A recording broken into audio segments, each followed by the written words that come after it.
Dnes sa na našej škole koná Deň otvorených dverí 2025. Toto DOD je odlišné od ostatných tým, že na našej škole sa otvára od nového školského roku nový študijný odbor správca inteligentných a digitálnych systémov. Preto sa poďme spolu pozrieť, čo si pre deviatakov a ich rodičov pripravili naši študenti a učitelia.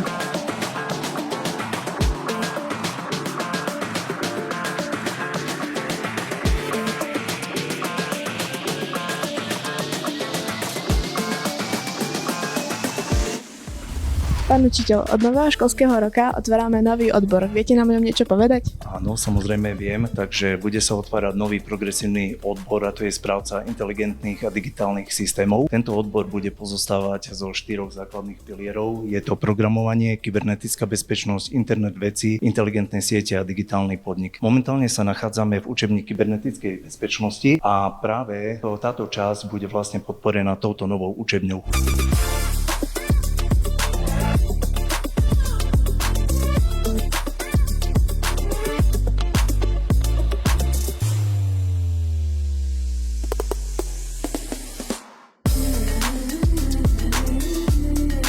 Takže ahoj, povedz, ako sa voláš a z akej školy si prišiel.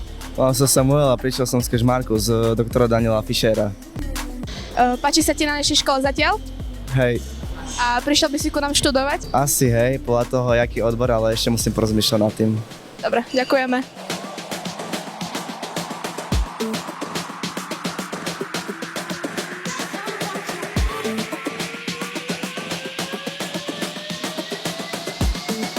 Ahoj, povedz, ako sa voláš a z akej školy si prišiel. Ja sa volám William Skokan a som z Letnej. Ty máš záujem o grafiku, o odbor grafika. Čo ťa najviac na tom zaujalo? Najviac ma zaujala 3D tlač.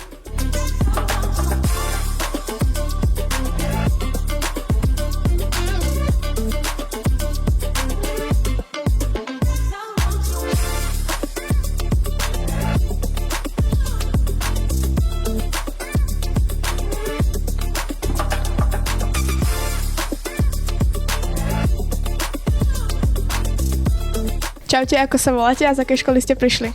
Volám sa Joško a som z Spišskej Soboty. Som Peťo a som zo Spišskej Soboty. Anna, som zo Spišskej Soboty. Ja som Adam a zo Soboty. Čo vás najviac zaujalo na tomto DOD? Grafik. Grafik tiež. Grafik. Mechanik počítačových sietí. Ďakujem. Pre televíziu Connect Lucia Mačiaková.